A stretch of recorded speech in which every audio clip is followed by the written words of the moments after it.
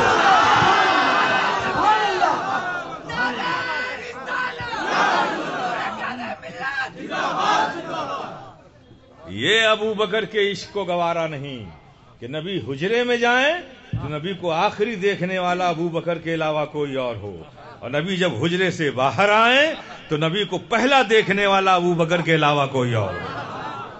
ایسے عاشق سیدنا ابو بکر صدیق رضی اللہ تعالیٰ عنہ، ان سے نبی کہہ رہے ہیں۔ خیال تھا کہ یہ شاید حقیقت و معرفت جانتے ہوں گے نبی کی، لیکن جب ایسے صدیق اکبر سے نبی نے یہ کہا، یا ابا بکرن لم یعرفنی حقیقتاً غیر ربی، اے ابو بکر میری حقیقت کو میرے رب کے سوا کسی نے نہیں جانا۔ اے ابو بکر تم میرے ساتھ زیادہ ضرور رہے ہو، بچپن میں رہے ہو، جوانی میں رہے ہو، سفر میں رہے ہو، ہجرت میں رہے ہو، آخری آرام گاہ میں بھی ساتھ رہو گے، لیکن اس ساتھ رہنے سے یہ نہ سمجھ لینا کہ تم نے میری حقیقت بھی سمجھ لی ہے۔ ایسے صدیق اکبر سے نبی فرما رہے ہیں، اور کیا فرما رہے ہیں؟ رب کے سوا کسی نے نہیں جانا، رب کے سوا کسی نے نہیں جانا۔ اب رب کے سوا کی ذرا ایک لسٹ بناؤ دماغ میں۔ آدم، حضرت آدم رب تو نہیں ہے نا، رب کے سوا ہے نا؟ تو آدم رب کے سوا، شیش رب کے سوا، نوح رب کے سوا، داؤد رب کے سوا، زکریا رب کے سوا، ایوب رب کے سوا، یعقوب رب کے سوا، موسیٰ رب کے سوا، سلیمان رب کے سوا، یوسف رب کے سوا، نوح رب کے سوا، عیسیٰ رب کے سوا، موسیٰ رب کے سوا، ابراہیم رب کے سوا، اسماعیل رب کے سوا۔ یہ سب کوئی رب تو نہیں ہے نا، سب رب کے سوا ہے نا۔ اب آؤ آقا کی بارگاہ میں، آقا آپ بھی تو رب نہیں ہیں، آپ بھی تو رب کے سوا ہیں۔ کہا یہی تو کہنا چاہتا ہوں کہ میں کیا ہوں وہ میں بھی نہیں جانتا، وہ تو صرف رب جانتا ہے۔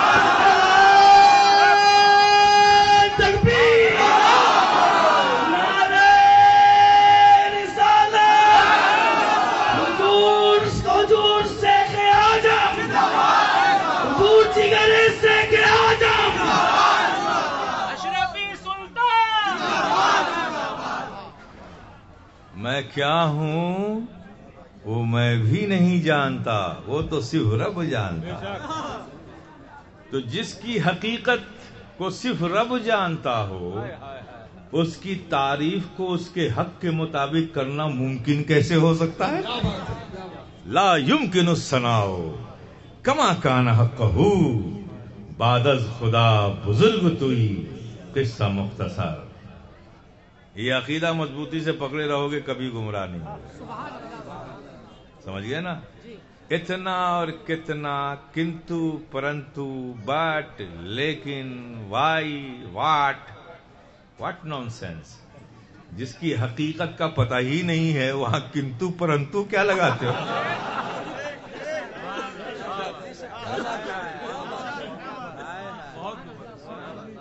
اور جس کی حقیقت کا پتہ نہ ہو اس کی تعریف اس کے حق کے مطابق ہو ہی نہیں سکتی۔ کیا ہو نہیں؟ ہو ہی نہیں سکتی۔ اللہ اکبر۔ مولا علی ہیں، سامنے سے آ رہے ہیں۔ کون مولا علی؟ پیدا ہوئے خانے کعبہ میں، آنکھ نہیں کھولی، کعبے کی زیارت کے لیے ہزاروں میل سے سفر کر کے لوگ جاتے ہیں، اور کعبہ سامنے آتا ہے تو ٹکٹکی باندھ کے دیکھتے ہیں. اور علی ہے کہ کعبے میں پیدا ہوئے کعبے کو نہیں دیکھ رہے، آنکھ ہی نہیں کھول رہے. مشہور ہو گیا کہ عبد المطلب کے گھر ایک ایسا بچہ پیدا ہوا ہے جو آنکھوں سے نابینا ہے، لیکن آنکھ ہی نہیں کھول رہا ہے. سب آئے خاندان کے لوگ، گود میں اٹھایا، دعا دی، دوسرے کی گود میں، تیسرے کی گود میں، آنکھ نہیں کھولی. علی نے آنکھ نہیں کھولی. سب کو یقین ہو گیا کہ آنکھوں سے یہ معذور ہے یہ بچہ. سب سے اخیر میں مصطفیٰ جان رحمت تشریف لاتے ہیں. سب نے تو گودوں میں لے لیا، لاؤ بھائی میں بھی اپنے بھائی کو اپنے گودوں میں لے لوں. ابھی یہ بھی پیدا ہوئے، نو مولود ہیں، لیکن قربان جاؤ مولا علی کی ولایت پہ قربان جاؤ. سب نے گود میں لیا بچے کو، کیا معلوم کہ کون گود میں لے رہا ہے. ابھی بھی پیدا ہوا ہے، اتنا شعور ہوتا ہے کیا بچوں میں؟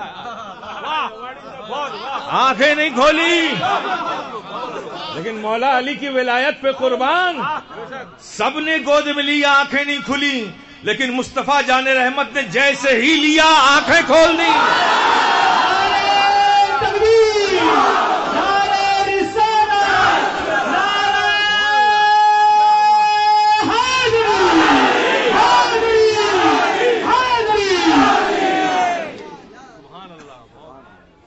اور مولا علی نے اعلان کر دیا کعبہ تو پھر دیکھیں گے، پہلے جانے کعبہ کو تو دیکھ لیں.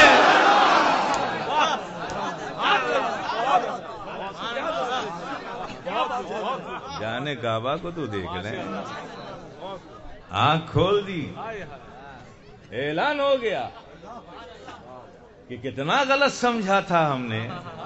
ہائے ہائے ہائے، ارے غلط تھے تو غلط سمجھانا.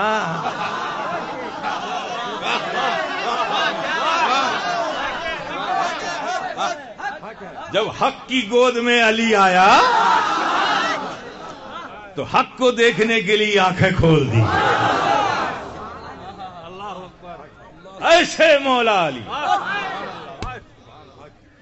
ایسے مولا علی جن کی پرورش ہی آغوش نبی میں ہوئی. دنیا میں آنے کے بعد جس نے سب سے پہلے نبی کے روئے زیبا کو دیکھا، اور سب سے پہلے علی کی منہ میں لعاب دہن اگر کسی نے ڈالا ہے تو سرور کائنات کا گیا. ایسے علی، مولا علی سامنے سے آ رہے ہیں. ہائے ہائے ہائے، نبی بھی ادھر سے آ رہے ہیں. اب کس موڈ میں تھے نبی وہ تو اللہ ہی جانے. آپ سمجھے، ادھر سے نبی آ رہے ہیں، ادھر سے علی آ رہے ہیں. جب قریب پہنچے تو علی دست بستہ ہاتھ باندھ کے بارگاہ نبوت میں سر جھکا کر کھڑے ہو گئے. نبی نے یہ انداز دیکھا، علی کا مسکرا پڑے. یہ ادب دیکھا، یہ محبت دیکھی، مسکرا پڑے. پھر الگ ہٹ کے بات کر دی نبی نے، اے علی تم نے محمد الرسول اللہ کو کبھی دیکھا ہے؟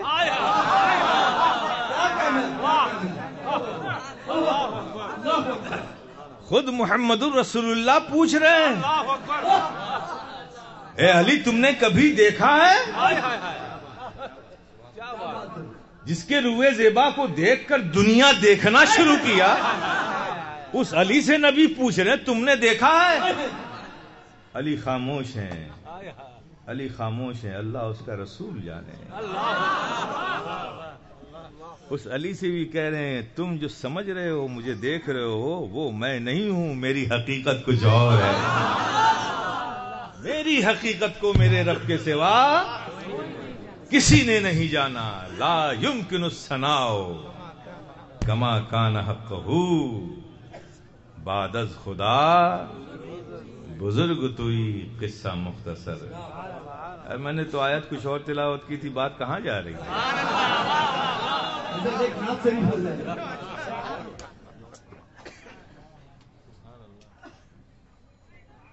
ہم ایسے نبی کے امتی ہیں جس کی حقیقت کی معرفت صرف رب کو ہے، اور لاجیکل بھی بات سمجھ میں آتی ہے. کوئی تھا ہی نہیں، صرف رب تھا، رب کے سوا کچھ تھا ہی نہیں. اللہ نے سب سے پہلے ایک نور کی تخلیق فرمائی اور اس نور کو اپنے قرب خاص میں رکھا. وہ نور کیا تھا؟ نور محمدی تھا.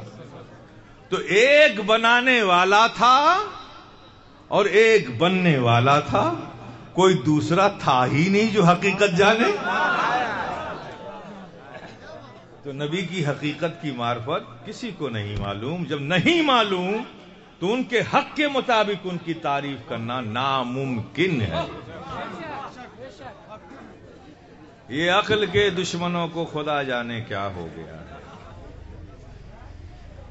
کیا ہو گیا ہے. حضرت جبریل علیہ السلام، اللہ اکبر، یہ سارے فرشتوں کے لیڈر ہیں. کیا ہیں؟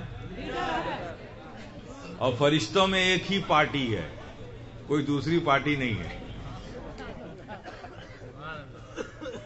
ہمارے یہاں کئی پارٹی ہوتی ہے نا، اپوزیشن رولنگ، وہاں صرف ایک پارٹی.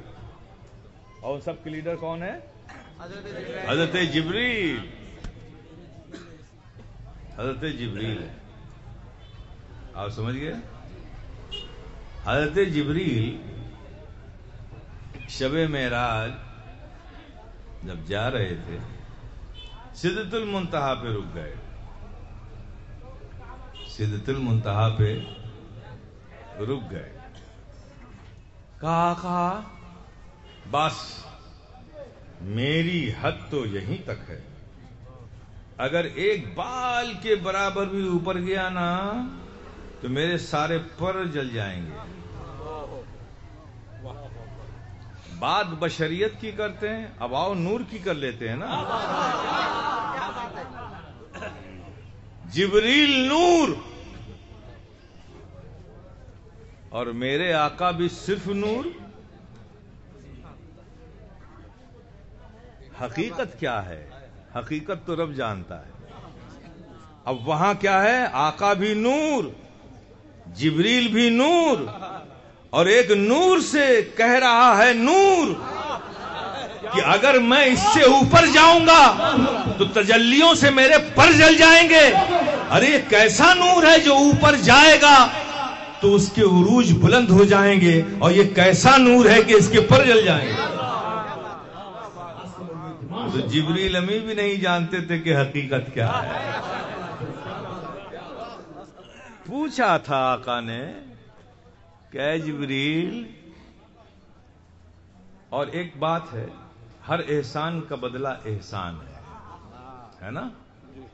تو ایک احسان کیا تھا جبریل نے آقا کے جد پر.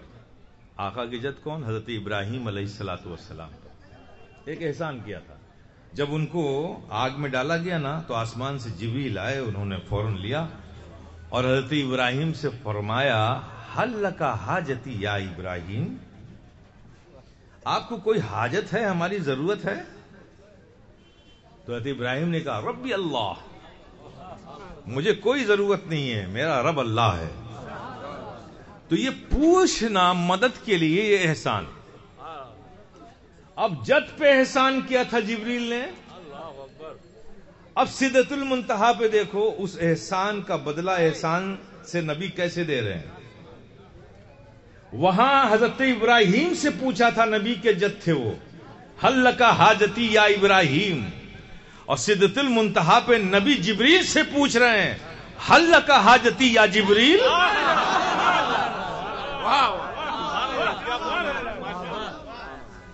تم نے میرے جد پر یہ پوچھ کر احسان کیا تھا، آج میں تم سے پوچھتا ہوں کہ تمہاری کوئی حاجت ہے جبریل تو بتاؤ.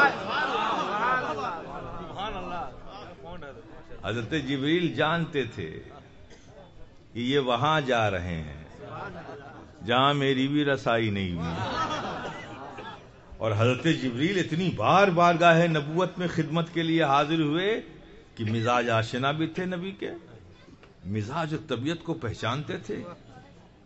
کہاں یا رسول اللہ؟ قربان جاؤ یار، ہم کس نبی کی امت ہیں، قربان جاؤ. حضرت جبریل جانتے تھے. پوچھا ہاں یا رسول اللہ مجھے ہے حاجت، ہے حاجت. کہا بولو جبریل تمہاری کیا حاجت ہے؟ کہا یا رسول اللہ آپ آج وہاں جا رہے ہیں جہاں کسی کی رسائی نہیں، قرب خاص میں جا رہے ہیں، تو میری یہ حاجت ہے کہ میری ایک سفارش رب سے فرما دیجیے گا. جبریل کیا سفارش ہے؟ کہا کہ بس اتنی سفارش ہے کہ جب آپ کی امت پلسرات سے گزرے تو اس کے پروں کو، اس کے قدموں کے نیچے مجھے پر بچھانے کی اجازت مل جائے.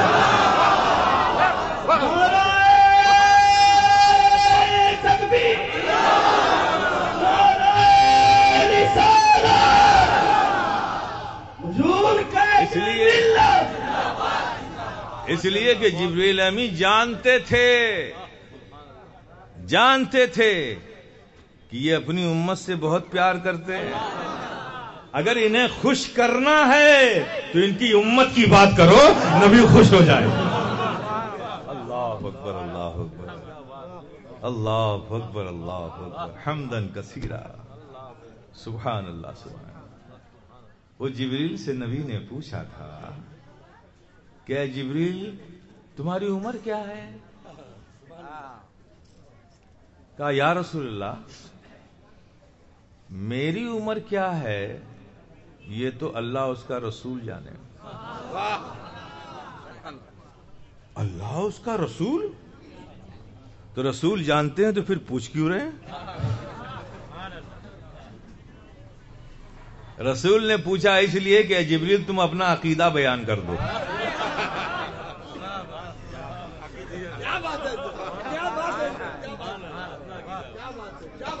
جبریل کا عقیدہ یہ ہے کہ وہ خود اپنی عمر نہیں جانتے، لیکن یہ ضرور جانتے ہیں کہ اللہ اس کا رسول ضرور جانتا ہے. اور یہاں بحث ہو رہی کہ رسول یہ جانتے ہیں اور وہ نہیں جانتے.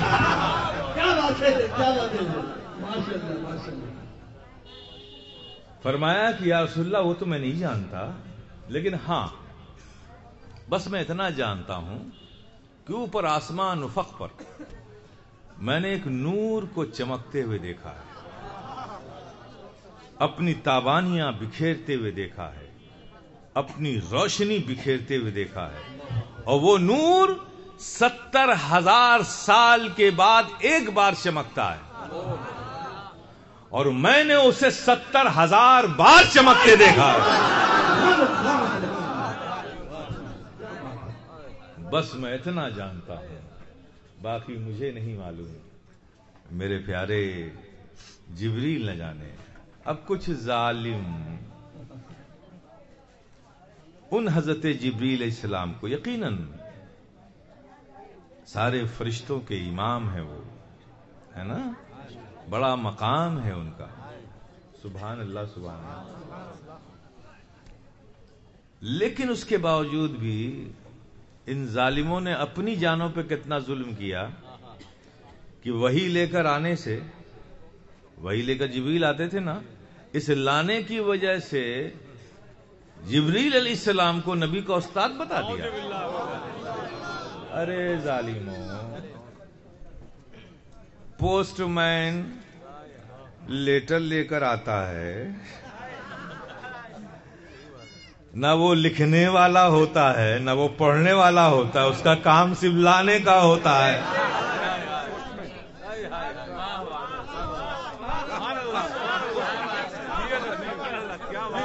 صرف لانے کی وجہ سے تم نے جبریل علیہ السلام کو استاد کہہ دیا. ارے ظالموں، اپنی جانوں پہ رحم کھاؤ. استاد لے کے آئے، دلیل لے کے آئے، دیکھیے پڑھایا. اچھا کیا پڑھایا؟ غار ہرا میں تھے نبی، پڑھایا نا اقرا پڑھیے. اور دوسرا ترہ یہ ہے، اس کا ترجمہ نبی نے کیا فرمایا؟ ما انا بقارئین. جبریل نے کہا اقرا، پڑھیے، تو نبی نے کیا فرمایا؟ ما انا بقارئین. یہ ظالم ترجمہ کیا کرتے ہیں ما انا بقارئین کا کہ یہ میں پڑھنا نہیں جانتا. ارے ظالم، نہیں جانتا عربی کا کون سا ورڈ ہے جس کا ترجمہ نہیں جانتا کر رہے ہو تم؟ ما انا بقارئین کا مطلب تو یہ ہوا کہ میں پڑھنے والا نہیں. یہ نہیں جانتا کس ورڈ کا ترجمہ کر رہے ہو؟ ما انا بقارئین جو بچے اچھی طرح سے جانتے ہیں، ما انا بقارئین میں پڑھنے والا نہیں. یہ کیوں کہا نبی نے؟ جبریل تو وہی لے کے آئے تھے نا. تو یہ سمجھ میں تب آئے گا کہ پہلے یہ دیکھو کہ نبی اس وقت کیا کر رہے تھے. نبی اس وقت غار حرا میں بیٹھ کر اللہ کی یادوں میں مستغرق تھے، ڈوبے ہوئے تھے ذکر الہی میں. اب اس ڈوبے ہوئی حالت میں جبریل آئے، اقرا کہا، ڈسٹربنس ہوا. میں نہیں پڑھتا، مجھے ڈسٹرب مت کرو، میں ذکر الہی میں ہوں، اس وقت مستغرق ہوں. اقرا، پڑھیے. میں نہیں پڑھتا. یاد الہی مستغرق ہے، میں نہیں پڑھتا. اب جبریل امی پریشان کہ نبی نے وہی بھیجی ہے، یہ کہتے ہیں میں نہیں پڑھتا، کریں تو کیا کریں. تو پھر جبریل امی نے نبی کو اپنے سینے سے لگایا. پھر ظالموں نے غلطی کی کہ جبریل امی نے سینے سے لگا کے نبی کو پڑھنا سکھا دیا. ایسے ظالم ہے. اور اللہ فرماتا ہے کہ جو اپنی جان پہ رحم نہیں کرتے اللہ ان پہ رحم نہیں کرتا. ایسے ظالم ہے جو پڑھنا ہی نہیں جانتا تھا. حضرت جبریل نے جب سینے سے لگایا کہ کیا بات ہے، یہ وہی لے کر آیا ہوں، یہ اقرا کہہ نہیں رہے ہیں، تو سینے سے لگایا. جب سینے سے لگایا تو جبریل امی پر ظاہر ہوا کہ نبی جس کی یاد میں ڈوبے ہوئے ہیں، جب تک ان کا نام نہ لیا جائے گا نبی پڑھنے والے نہیں ہیں. تو پھر جبریل نے کہا اقرا باسم ربک الذی. جب رب کا نام لیا تو نبی پڑھنے لگے.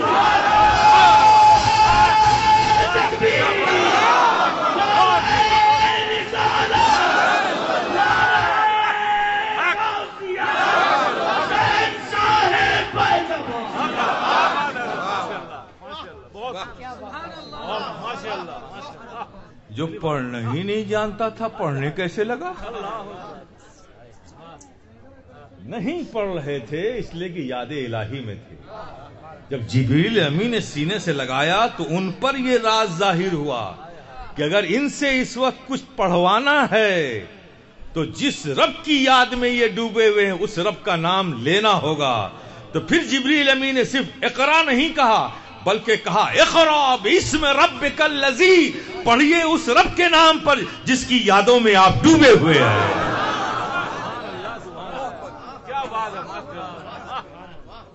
تو نبی پڑھنے لگے.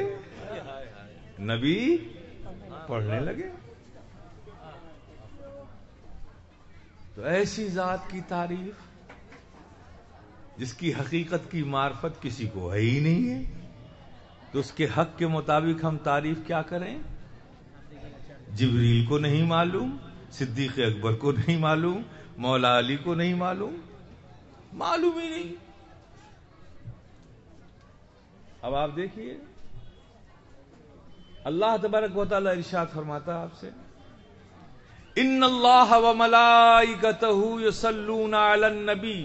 بات بڑھتی جا رہی ہے دوسری طرف. دیکھیے اب ایسا چھڑ گیا ہے کہ واپس آنے کو دے نہیں رہا.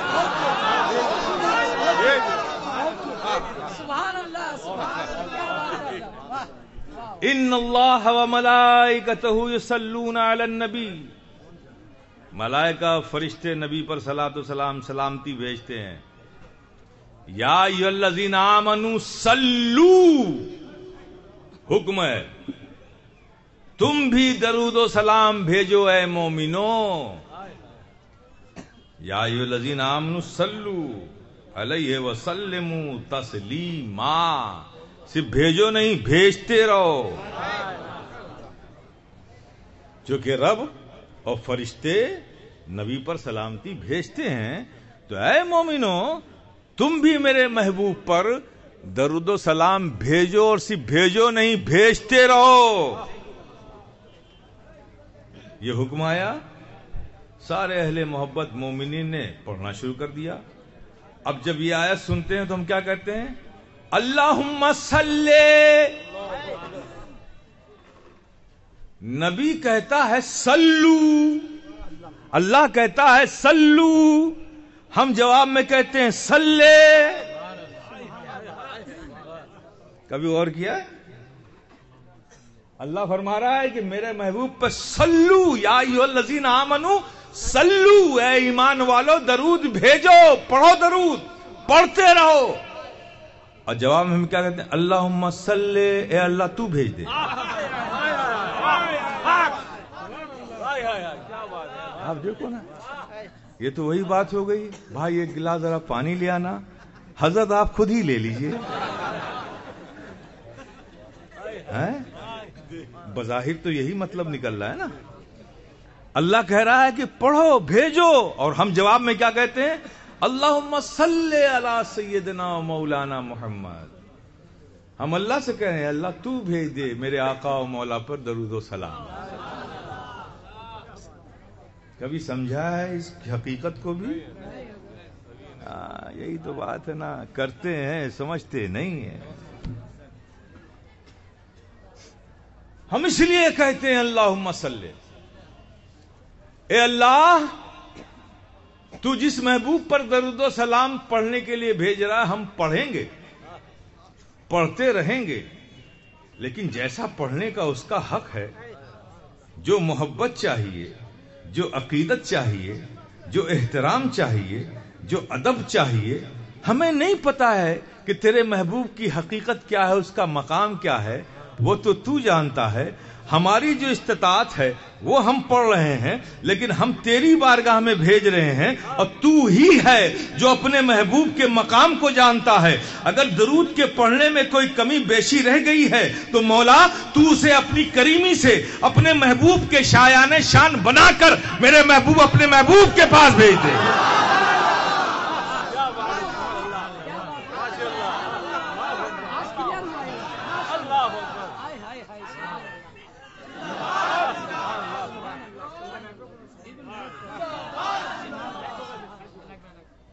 ہمیں نہیں پتا کہ تیرے محبوب کی عظمت و شان و حقیقت کیا ہے، تو نے حکم دیا ہم پڑھ رہے ہیں، لیکن پڑھنے میں وہ احترام ہے کہ نہیں، وہ ادب ہے کہ نہیں، نبی کی وہ عظمت کا پہلو ہے کہ نہیں ہمارے پڑھنے میں، یہ گستاخی نہ ہو جائے تو مولا ہم عاجز بندے درود و سلام تیری بارگاہ میں پہنچا رہے ہیں، اب اس میں اگر پڑھنے میں مقام میں کچھ کمی رہ گئی ہے تو اپنی کریمی سے، چونکہ تو ہی ہے جو اپنی محبوب کی حقیقت کو جانتا ہے، تو ہمارے اس درود کو اپنے محبوب کی شایان شان بنا کر محبوب کی بارگاہ میں پہنچا رہے ہیں۔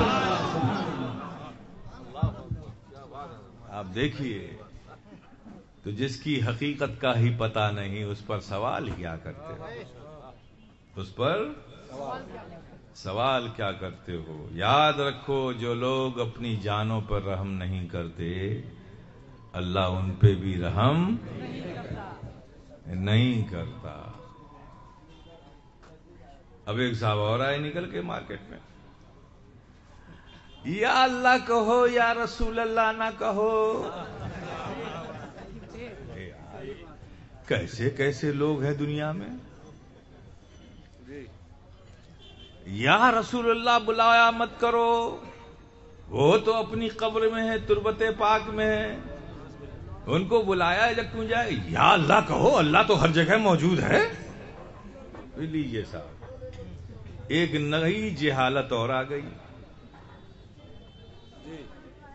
اب میں ان سے پلٹ کر پوچھوں کہ یا اللہ کہو، صحیح، ہم بھی کہتے ہیں تم بھی کہتے ہو، ہم جو سمجھ کر کہتے ہیں وہ ہم بعد میں بتائیں گے۔ اب میرے سوال کا جواب تم دو کہ یا اللہ اے اللہ، اللہ کو بلا رہے ہو نا؟ اے اللہ، اللہ کو بلا رہے ہو نا؟ تو کیا سمجھ کے بلا رہے ہو؟ اللہ تم سے دور ہے؟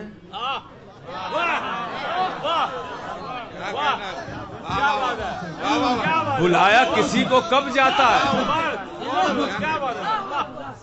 بلایا کسی کو کب جاتا ہے؟ جب وہ دور ہو، یا قریب ہے لیکن تمہاری طرف دیکھ نہ رہا ہو، تو اس کی توجہ کو اپنی طرف کرنے کے لیے بلاتے ہو، ہے نا؟ تو کیا سمجھ کے بلا رہے ہو اللہ کو؟ وہ تم سے دور ہے یا قریب ہے، تمہاری طرف متوجہ نہیں ہے؟ ارے وہ رب تو ہماری شہرک سے زیادہ قریب ہے۔ دور مانا تو ایمان گیا، قریب مانا متوجہ نہ مانا تو ایمان گیا۔ اب ظالموں پہلے یہ بتاؤ کہ تم اللہ کو کیا سمجھ کے بلا رہے ہو؟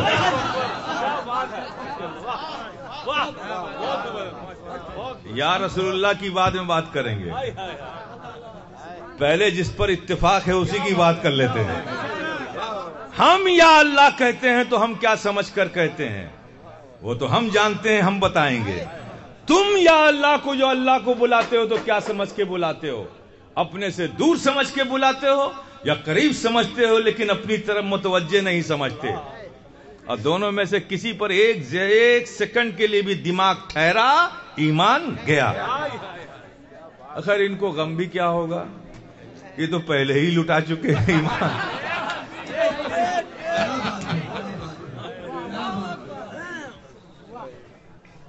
جس کی جیب کٹ گئی ہو وہ جیب تھوڑی بچائے گا، ہے نا؟ اب جیب میں کچھ ہے ہی نہیں تو کٹنے کا خطر بھی نہیں ہے۔ اب جن کے جیب میں مال ہے بھئی انہی کو بچانا پڑے گا۔ آپ کی جیب میں مال ہے اس لیے بتا رہا ہوں، کیسے بچائیں گے؟ ہم جب اہل سنت والجماعت، اہل حق یا اللہ کہتے ہیں تو اس سے مراد ذات خدا مراد نہیں ہوتی، اس ذات کو ہم نہیں بلاتے۔ یا اللہ سے اللہ کی ذات کو نہیں بلاتے، وہ تو ہماری شرک سے زیادہ قریب ہے۔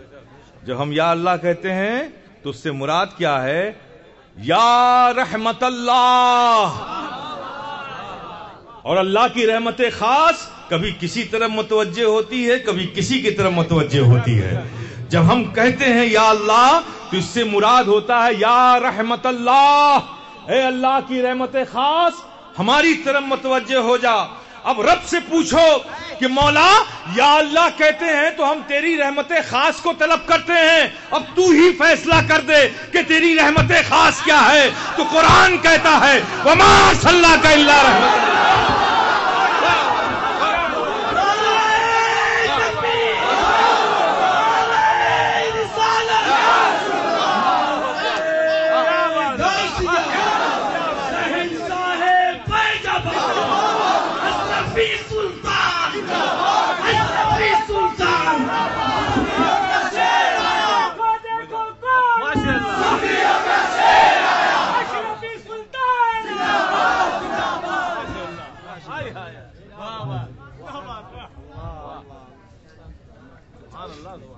یہ سنی بیوقوفوں کا نام نہیں ہے،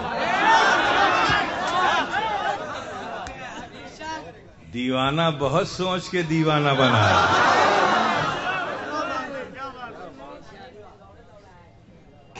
ایسا نہ سمجھ لینا کہ یہاں عقل والے نہیں ہیں، لیکن ہاں ہماری عقلیں عشق مصطفیٰ کی زنجیروں میں بندھی ہوئی ہیں۔ تمہاری عقلیں آزاد ہیں لیکن ہماری عقلیں عشق مصطفیٰ کی غلامی کی زنجیروں میں بندھی ہوئی ہیں۔ اسی لیے کہتا ہوں کہ گتھیاں تقوی کی سب کھل جائیں گی، گتھیاں تقوی کی سب کھل جائیں گی، ان کے رندوں سے نہ الجھا کیجیے، ان کے رندوں سے نہ الجھا کیجیے۔ یا اللہ، یا اللہ، یا رحمت اللہ، یا رحمت اللہ۔ اسی لیے سنی اب رحمت اللہ ہی حاصل کرنا ہے نا، اللہ کی رحمت ہی حاصل کرنا ہے نا، تو کبھی یا اللہ کہہ کے حاصل کر لیتا ہے، کبھی یا رسول اللہ کہہ کے حاصل کر لیتا ہے، کبھی یا اللہ کہہ کے حاصل کر لیتا ہے اور کبھی یا رسول اللہ کہہ کے حاصل کر لیتا ہے۔ گتھیاں تقوی کی سب کھل جائیں گی، ان کے رندوں سے نہ الجھا کیجیے۔ بحمدہ تعالی بات بہت آگے جا رہی ہے بھائی، میں بات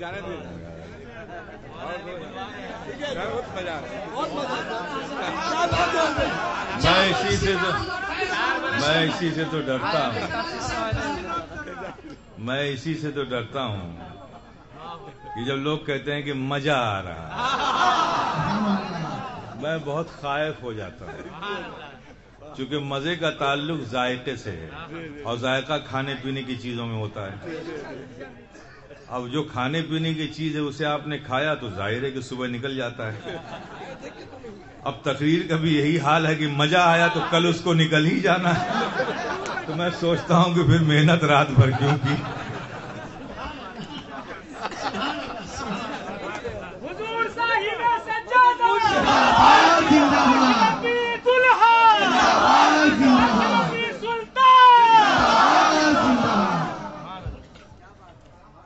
میرے پیارے یہ تو عقیدے کی بات ہو گئی۔ ابھی دیکھیے حضرت شیخ سعدی نے اپنے ایک شعر ہی میں الجھا رکھا ہے مجھے، کوئی حقیقت کو نبی کے کیا جانے گا، کوئی کیا سمجھے گا، اللہ اکبر، شکر کرو اللہ کا ہزار ہزار کروڑ کروڑ شکر ادا کرو، تب بھی یہ اللہ کے فضل کا بدلہ ہم نہیں چکا سکتے کہ اس نے ہمیں وہ ایمان والا بنایا جو نبی سے محبت کرنے والا ایمان ہے، نبی کی تعظیم و ادب کرنے والا ایمان ہے، نبی پر متاع زندگی لٹا دینے والا ایمان ہے، نبی کی عظمتوں کے لیے جان قربان کر دینے والا ایمان ہے بحمدہ تعالی۔ اور یہ ایمان جو ہمارے سینے میں ہے نا، یہ کسی نجدی تحریک کا نتیجہ نہیں ہے، کسی نجدی کی وجہ سے یہ ایمان سینے میں نہیں آیا ہے، اس لیے کہ اس پورے بر صغیر میں، مہادویپ میں آج بٹوارا ہوا نا، بنگلہ دیش، پاکستان، افغانستان، نیپال، سری لنکا، ہندوستان، یہ الگ الگ ناموں کے ملک بن گئے۔ پہلے یہ سب بھارت تھے، ایک ہی نام تھا، ٹھیک ہے نا؟ اور یہ نجدی کب سے پیدا ہوئے؟ 300 سالوں سے۔ کتنے سال سے؟ 300 سال۔ 300 ایئرس اگو ان کا بورن ہوتا ہے۔ ان کا جو پہلا خلیفہ ہے محمد بن عبد الوہاب نجدی، ٹھیک ہے؟ ٹھیک۔ لیکن بھارت میں بھارت ہی کہوں گا، چونکہ سمپور انٹائر ایشیا پیسیفک مہادویپ کی بات کر رہا ہوں۔ بھارت کا اسلام سے رشتہ بہت پرانا ہے۔ بھارت میں اسلام اس وقت آ چکا تھا جب مدینے میں امیر المومنین حضرت سیدنا عثمان غنی رضی اللہ تعالی عنہ امیر المومنین تھے۔ اس وقت بھارت میں اسلام آ چکا تھا، اور یہ نزدیک تو 300 سال پرانے ہیں۔ تو ہمارا اسلام، ہمارا ایمان اس وقت سے ہے جب نجدیت کے انڈے بھی نہیں بنے تھے۔ اور یہ اسلام لانے والے کون ہیں؟ یہ بزرگان دین ہیں۔ تو سنی مسلمانوں کے سینوں میں جو ایمان ہے وہ اولیاء کرام کا فیضان ہے، وہ فیضان بن کر ہمارے سینوں میں ہے۔ اس لیے ہمارے دلوں میں نبی کی محبتیں، نبی کا عشق، نبی کا ادب، نبی کا احترام، نبی کی تعظیم، نبی کی تکریم، یہ ہماری جانوں سے زیادہ ہمیں عزیز ہے۔ اور یہ بڑی خوش نصیبی کی بات ہے میرے پیارے، بڑی ہم سب کے لیے خوش قسمتی کی بات ہے۔ ایک بات اور یاد آ گئی، ملکوں کی تقسیم ہو گئی، سیاستدانوں کی بات ہے، لیکن بزرگوں کا ملک تقسیم نہیں ہوا۔ کیا بات ہے، کیا بات ہے، نہیں تقسیم ہوا، اس لیے اب غریب نواز ہندوستان میں ہے، ٹھیک ہے، تو ہندوستان کی سیمائیں کٹی تو بنگلہ دیش بنا، تو پاکستان بنا، تو افغانستان بنا، تو نیپال بنا، تو بھوٹان بنا، شری لنکا بنا، یہ سیمائیں بن گئی، الگ الگ ملک ہوئی، لیکن غریب نواز تو پورے بر صغیر کے تاجدار بنا کے بھیجے گئے تھے۔ تو کیا ان سیماؤں اور ریکھاؤں سے غریب نواز کی محبتیں بھی بٹی کیا؟ نہیں بٹی۔ جتنے چاہنے والے ہندوستان میں غریب نواز کے، اتنے ہی بنگلہ دیش میں بھی ہیں، اتنے ہی پاکستان میں ہیں، اتنے کولمبو کے اندر ہیں۔ ہر سنی مسلمان کے دلوں میں غریب نواز بستے ہیں، محبت رکھتے ہیں۔ تو یہ بزرگوں کا فیضان بٹتا نہیں ہے، یہ بانٹنے سے بڑھتا چلا جاتا ہے، بٹ کے کم نہیں ہوتا۔ کہیں بھی رہو ان کی محبتیں تمہارے سینوں میں ہے، وہ موجود ہے۔ یہی وجہ ہے کہ اکابرین علماء دین یہ 300 سالوں سے یہ نس سے آئے ہوئے چوہے ہمیں پریشان کر رہے ہیں، لیکن ہمارے علماء اکابرین ان کا جواب دے رہے ہیں۔ ہم ان سے بھی کہتے ہیں یا ایھا الذین آمنوا آمنوا، اگر ایمان والے خود کو سمجھتے ہو تو ایمان والے ہو جاؤ، اور ایمان والے ہونے کے لیے بغیر عشق مصطفیٰ، بغیر تعظیم مصطفیٰ، بغیر ادب مصطفیٰ یہ ممکن ہی نہیں ہے کوئی ایمان والا رہ سکے۔ یہ کرنا پڑے گا۔ اب آپ دیکھیے، اللہ نے قرآن میں ایک ہی آیت ہے، اقیموا الصلاۃ، نماز قائم کرو، کما حقہ، جیسا اس کا حق ہے۔ مولا یہ نماز کیا ہے؟ یہ لفظ صلاۃ کے معنی کیا ہے؟ بیان کہیں نہیں ہے، قرآن میں آگے کہیں اس کی وضاحت نہیں کہ صلاۃ یہ ہے۔ اب ظاہر ہے کہ جب صلاۃ کا ورڈ اٹھائیں گے تو ڈکشنری دیکھیں گے۔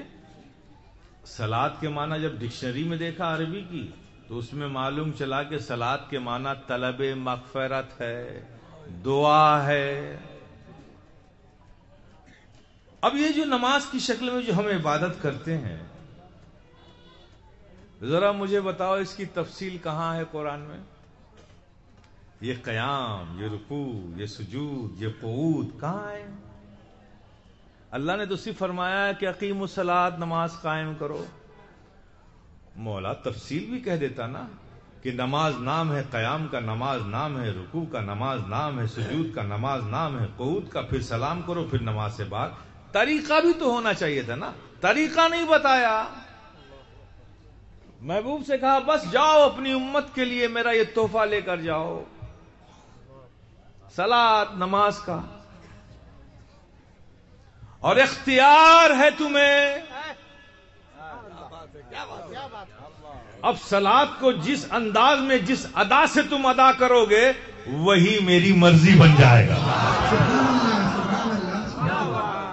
وہی میری رضا بن جائے گی، وہی میری عبادت بن جائے گی۔ اب نبی نے سوچا کہ دعا، طلب مغفرت، یہ عبادت کی کیسے جائے؟ تو جاتے وقت نبی نے دیکھا تھا یہ کچھ فرشتے قیام کی حالت میں ہیں جب سے پیدا کیے گئے۔ یہ قیام کیا؟ کہا ہاں یہ اس وقت سے ہیں جب سے پیدا کیے گئے قیام کی حالت میں کھڑے۔ اور اوپر گئے تو دیکھا کچھ فرشتوں کو رکوع میں ہے۔ کہا یہ کیا ہے؟ کہا جب سے یہ پیدا ہوا یہ رکوع میں ہے۔ اور اوپر گئے تو کہا یہ کیا ہے؟ کہا جب سے پیدا ہوا یہ سجدے میں ہے، سر ہی نہیں اٹھایا۔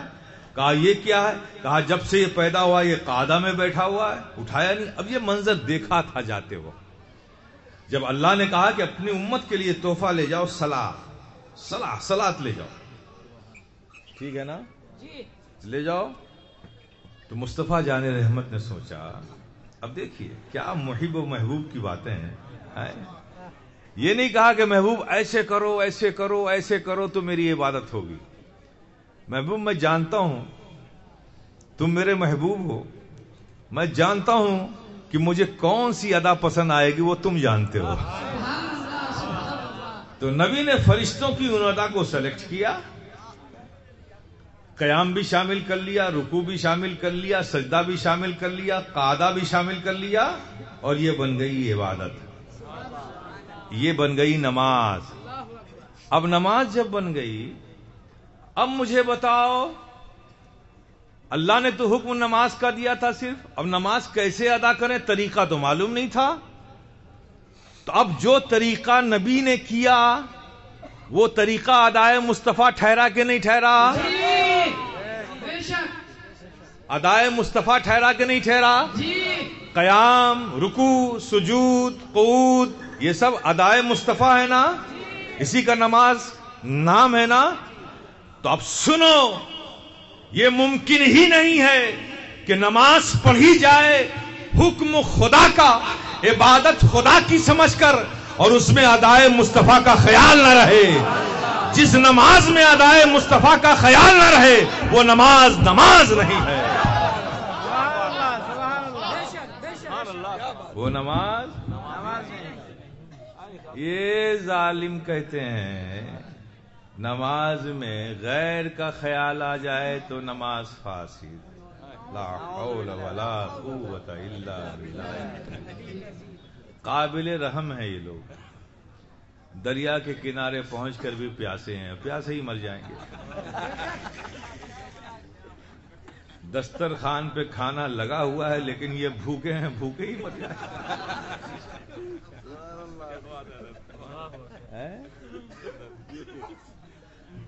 غیر کا خیال آ جائے نبی کا تو پھر نبی کی نماز کے بارے میں کیا کہو گے؟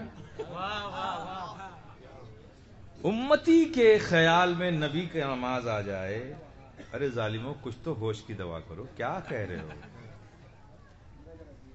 امتی کی نماز میں نبی کا خیال آ جائے تو نبی نماز فاسد، نماز میں فساد.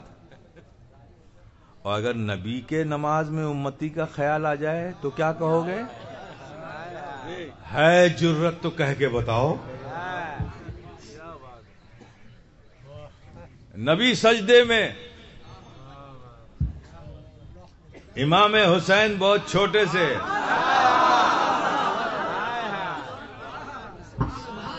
چلتے چلتے ننھے ننھے معصوم قدموں سے آگے بڑھے، چونکہ آقا کی یہ محبت تھی نواسوں سے کہ وہ جھک جاتے تھے، اپنے نواسوں کو کندھے پر بٹھا کر گھوڑے بن جاتے تھے، اور فرماتے تھے کہ میرے نواسو، یہ میری زلف عنبر جو ہے اسے مضبوطی سے پکڑ لو. جبریل جن کے تلووں کے دھول کو اپنی آنکھوں میں لگائیں، وہ نبی نواسوں سے کہتے ہیں کندھوں پر بیٹھ کر میں گھوڑا بن جاتا ہوں اور تم میرے زلف عنبر کو، کاکل عنبر کو تم مضبوطی سے پکڑ لو. پکڑواتے تھے نبی. جب سجدے کی حالت میں دیکھا تو حضرت امام حسین نے سمجھا کہ شاید نانا گھوڑا بنے ہیں اور ہمیں بٹھانے کے لیے سجدے میں، اور نبی ہے عبادت میں. نبی نے عبادت شروع کی کس کے لیے؟ اللہ کے لیے. اب حسنین کریمین جب شانوں پر سوار ہو گئے تو نبی سر نہیں اٹھا رہے، سر نہیں اٹھا رہے. سبحان ربی الاعلی، سبحان ربی الاعلی. ابھی حسین اترے نہیں، سبحان ربی الاعلی. ابھی اترے نہیں، سبحان ربی الاعلی. ابھی اترے نہیں، سبحان ربی الاعلی. ابھی اترے نہیں، سبحان ربی الاعلی. نبی سجدے کو طول دے رہے ہیں، طویل دے رہے ہیں. سر جھکایا تھا خدا کے لیے اور سر اٹھا نہیں رہے ہیں حسین کے لیے.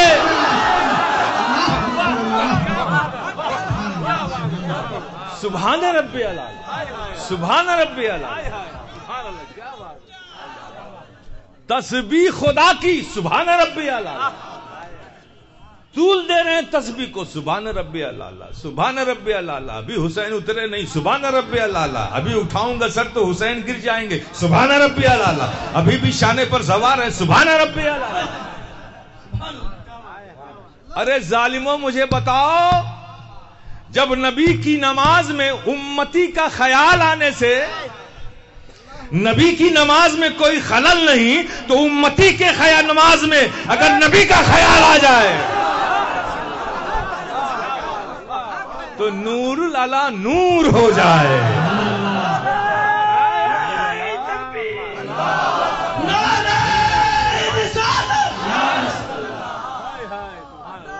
نور العلا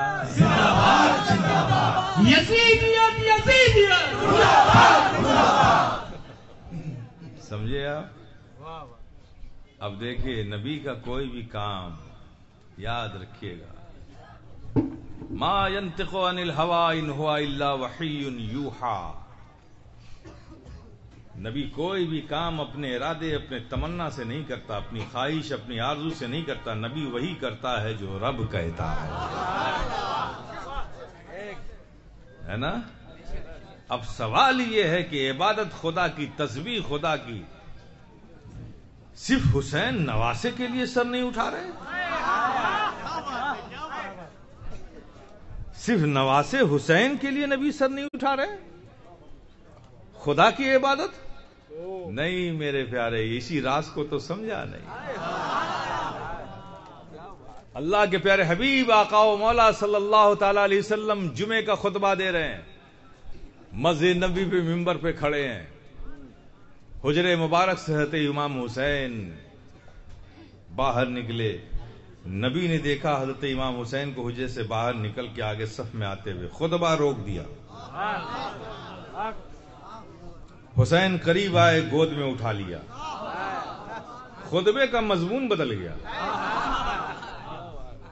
فرماتے ہیں یا ایھا الناس انظر ھذا حسین۔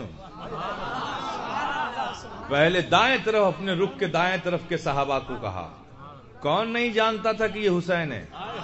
یہ سارے صحابہ روز تو دیکھ رہے تھے کہ یہ حسین ہے، لیکن نبی کیا فرما رہے؟ یا ایھا الناس انظر ھذا حسین۔ پھر نبی سامنے کی طرف مخاطب ہوئے، یا ایھا الناس انظر ھذا حسین۔ پھر نبی اپنے بائیں طرف متوجہ ہوئے، یا ایھا الناس انظر ھذا حسین۔ جب سب کو مخاطب کر چکے تو فرماتے ہیں، یا ایھا الناس انظر ھذا حسین ھذا دین۔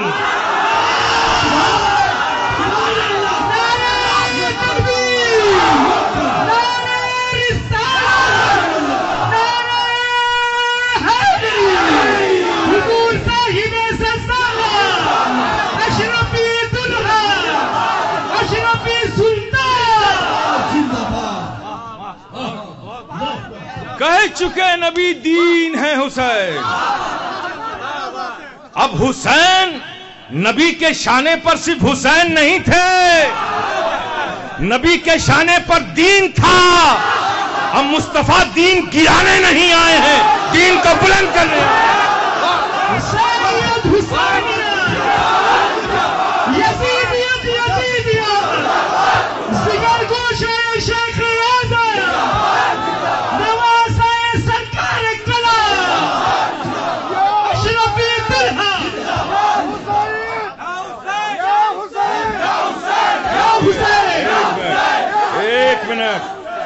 نو، یہ سنیوں کا نعرہ نہیں ہے، صرف یا حسین، یہ سنیوں کا نعرہ نہیں ہے۔ جتنے بھی آقا کی حدیثیں اٹھا کر دیکھ لو گے، الحسن والحسین، الحسن والحسین۔ جب نبی نے دونوں نواسوں کو الگ نہیں کیا تو تم کیوں الگ کرتے ہو؟ تم بھی نعرہ لگاؤ، یا حسن یا حسین۔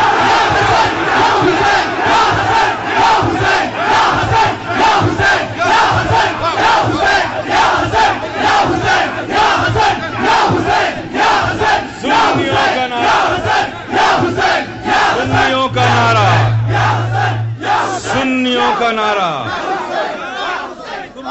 سنیوں کا نعرہ یا حسن یا حسین، یہ نعرہ اب نعرہ یہی لگانا۔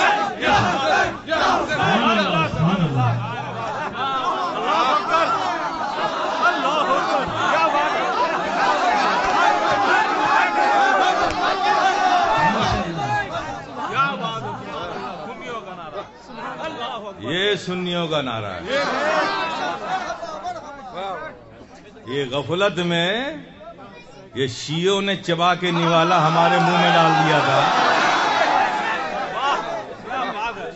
ہم اسی ٹریک پہ چلے گئے تھے۔ اب واپس آ جاؤ۔ اب ہماری محفلوں میں محرم کی مجالس میں نعرہ لگے گا تو یا حسن یا حسین،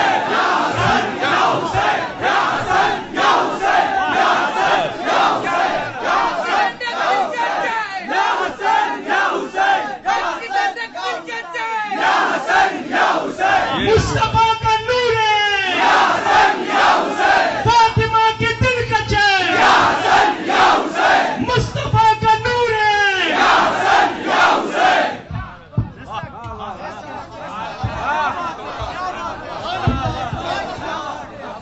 اور ایک نعرہ اور دے رہا ہوں آپ کو،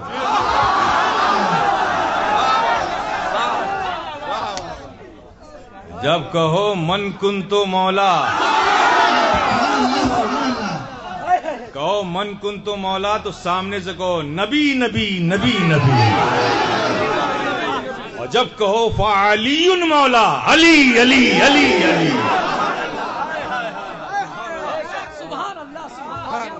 من کنتو مولا نبی نبی نبی نبی، من کنتو مولا علی علی، فہذا مولا علی علی، من کنتو مولا علی علی، فہذا مولا علی علی، جبریل کا نعرہ علی علی، ہم سب کا نعرہ علی علی۔ آپ سمجھے؟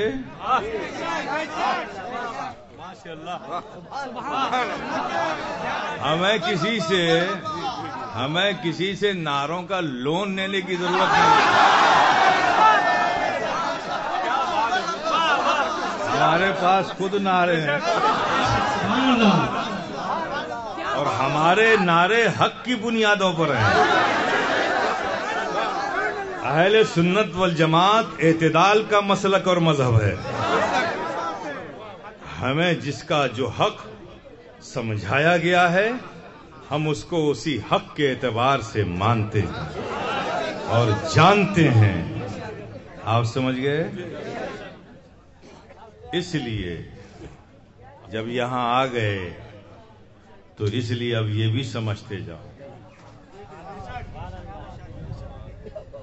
شریعت کے معاملے میں، دین کے معاملے میں اپنی عقل مت لگایا کرو، چونکہ عقل لگانے والے بڑے بڑے لوگ جتنے بڑے تھے اتنے نیچے چلے گئے۔ شریعت کے معاملے میں عقلوں کا استعمال نہ کہا کرو۔ اہل بیت کی محبت ہر سنی کا حق ہے، مولا علی سے محبت ہر سنی کا حق ہے، سیدنا صدیق اکبر کی تعظیم و تکریم ہر سنی کا حق ہے، حضرت عمر فاروق کی محبت تعظیم و تکریم ہر سنی کا حق ہے۔ اور اشرفیوں میں بہت واضح طور پہ کہتا ہوں، معاملہ چاہے تفضیلیت کا ہو، معاملہ چاہے رافضیت کا ہو، مخدوم پاک کا بڑا کھلا موقف ہے۔ پناہ انہی کے دامن میں لینی ہے تمہیں، مرو گے کہیں قبر میں دفن کیے جاؤ گے کہیں، جب حشر و نشر کا وقت آئے گا قبروں سے نکالے جاؤ گے تو کہیں اور نہیں بھٹکو گے، سب سے پہلے کچوچے ہی آؤ گے، اور سارے مخدوم پاک کی قیادت میں اکٹھا ہو کر پھر اس امیر کی اقتداء میں ہمارا سفر آخرت کی طرف شروع۔ آپ سمجھ گئے؟ سمجھ گئے آپ؟ اس لیے یاد رکھنا، مخدوم پاک نے بڑے صاف لفظوں میں رسالہ قبریہ میں یہ درج فرمایا ہے کہ جو ترتیب ہے کہ پہلے خلیفہ راشد حضرت سیدنا صدیق اکبر، ثم عمر، ثم عثمان، ثم علی. مخدوم پاک نے فرمایا کہ ہم اسی پر ہیں اور اسی پر رہیں گے قیامت تک، اور جو اس راہ کو چھوڑے گا اللہ رسول اس سے بیزار ہے اور وہ ہم میں سے نہیں ہے. دھوکے میں نہیں آنا، دھوکے میں نہیں آنا. آج سنیت بڑے خطرناک دور سے گزر رہی ہے. ایک طرف رافضیت کی کھائی ہے، دوسری طرف ناصبیت کا دلدل ہے. ہم سنیوں میں بھی ایک فرقے نکلا ہے، ناصبی ہے. وہ اہل بیت کی تعریف کرو، اہل بیت کی تعریف کرو تو اس کے ہاتھ میں پہلے ہی سے انک لگی ہوئی ایک مہر ہے، ٹھپا لگا دے گا شیعہ کا.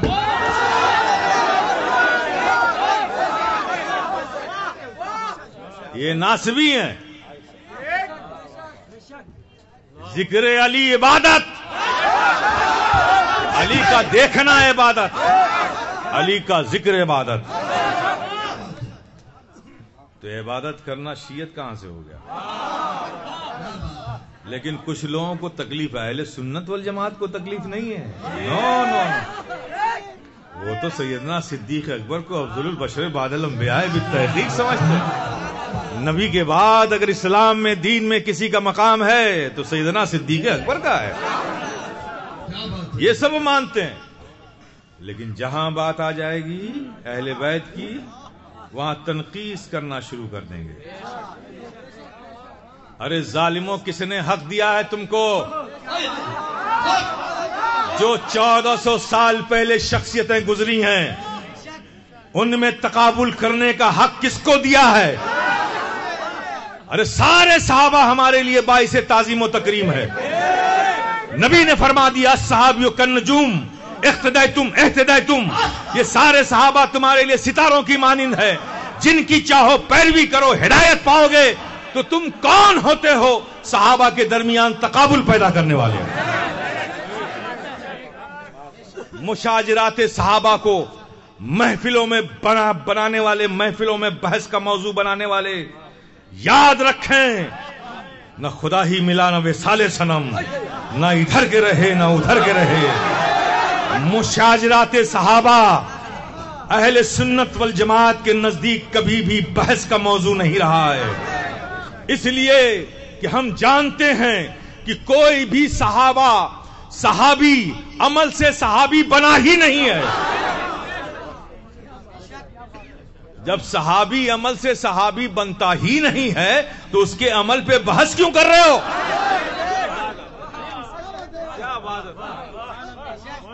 صحابی بنتا ہے ایمان کی حالت میں، نبی کی زیارت سے، نبی کے روئے زیبا کو دیکھ لینے سے صحابی بنتا ہے. عمل سے صحابی نہیں بنتا. عمل تو بعد میں زندگی، اب صحابی بن گیا تو پھر عمل ہی عمل ہے. لیکن جب بنا تھا تو عمل سے نہیں بنا تھا. ورنہ بتاؤ پھر اس صحابی کے بارے میں کیا کہو گے؟ 9-10 کا وقت ہے، گھوڑے سے آتا ہے، نبی کی بارگاہ میں اترا اور آیا، اسلام لایا، گھوڑے پہ چڑھا، روانہ ہوا، ٹھوکر کھایا گھوڑے نے، وہ گرا، وہیں موت ہو گئی. نہ فجر کا وقت تھا، نہ ظہر کا وقت تھا، نہ چاش کا وقت تھا، نہ اشراق کا وقت تھا، نہ مغرب تھا، نہ عصر، کوئی وقت نہیں. ایک وقت کی عبادت نہیں. آیا، ایمان لایا، گھوڑے پہ سوار ہوا، واپس جا رہا تھا، گھوڑے نے ٹھوکر کھائی، گھوڑا بھی گرا، وہ صحابی بھی گرے اور وہیں موت ہو گئی. کوئی عمل تو نہیں کیا. لیکن ان صحابی کا بھی مقام یہ ہے جنہوں نے ابھی عمل کی لذتیں چکھی بھی نہ تھیں کہ موت آ گئی. ان صحابی کا مقام بھی یہ ہے کہ اگر سارے اغواص کو، اقطاب کو، ابدال کو اور نجبہ کو، اوتاد کو اخیار کو اگر سب کو اکٹھا بھی کر دو تو کوئی صحابی کے تلووں کے دھول کے برابر نہیں.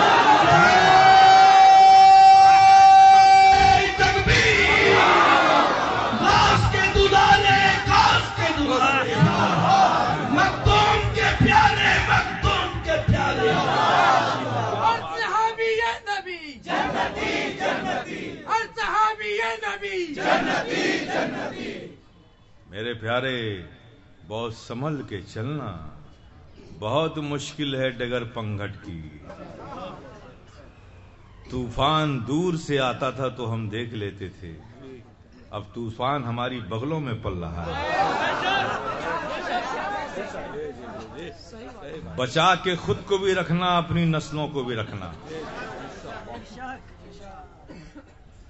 جس طرح سے ایڈ نے مدرسوں کو تباہ کر دیا، ویسے یہ باہر کی دنیا کے ایڈڈ ایجنٹ بھی آپ کے عقیدے کو تباہ کرنے پہ لگے ہوئے.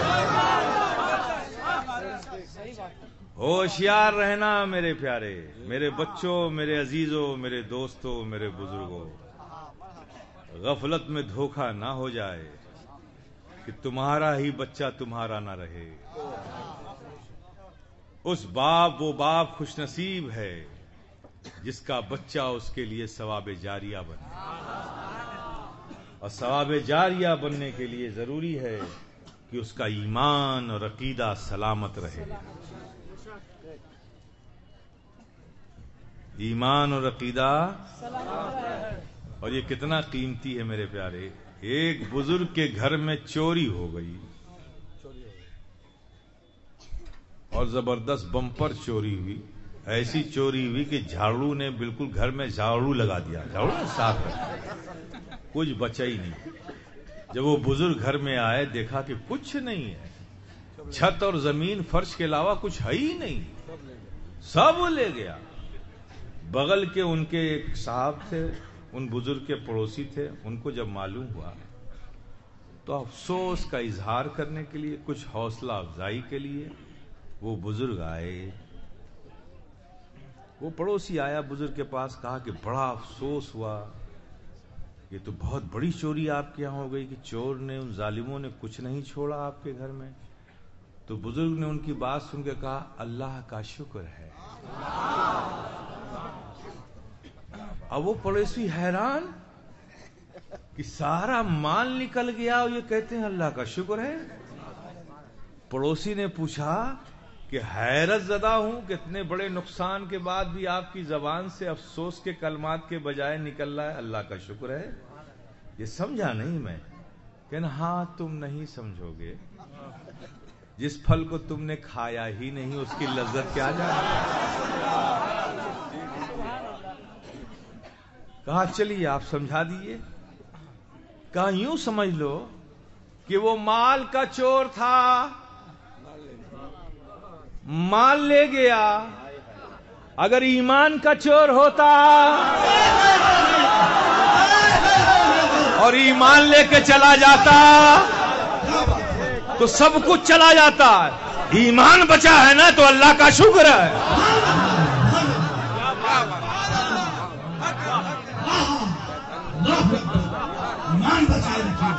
میرے پیارے اسی نظر سے دیکھو، بھوکا رہنا پڑے رہ جاؤ، لیکن ان بوٹیوں، ان شوربے اور سالن اور مکھن میں ڈوبی ہوئی روٹیوں کو لات مار دو جو تمہارے ایمان کو خریدنا چاہتی ہے. ایسے فتنوں کو اپنے اندر پنپنے نہ دو. اپنے عقیدے کو، اپنی عقیدت کو مضبوطی کے ساتھ پکڑے رہو. کیا فرق پڑتا ہے یار، 40 سال تکلیف میں اٹھا لیں گے، پھر نامعلوم سالوں تک آرام ہی تو آرام ہے. 40 سال کے آرام کے لیے نامعلوم سال کو اذیت میں ڈالنا، یہ کون سے نفع کا سودا ہے بھائی؟ اٹھا لیں گے بارے گراں اٹھا لیں گے، مصیبتیں جھیل لیں گے، لیکن ہم اپنے ایمان کا سودا نہیں کریں گے، کسی بھی حال میں نہیں کریں گے۔ اب اس نہ کرنے کے لیے اگر تم پر فزیکل کوئی ظلم کرے تو بلال حبشی کو یاد کر لینا۔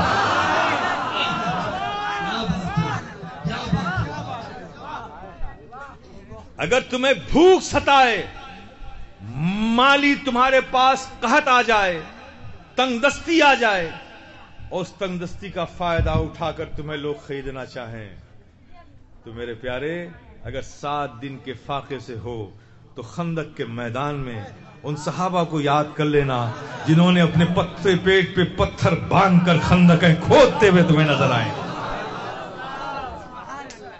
لیکن عہد کرو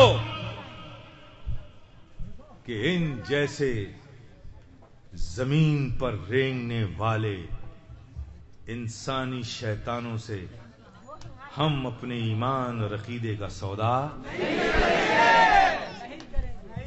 قرآن کی آیت پڑھتے ہو نا، قل اعوذ برب الناس ملک الناس الہ الناس من شر الوسواس الخناس الذی یوسوس فی صدور الناس من الجنۃ والناس۔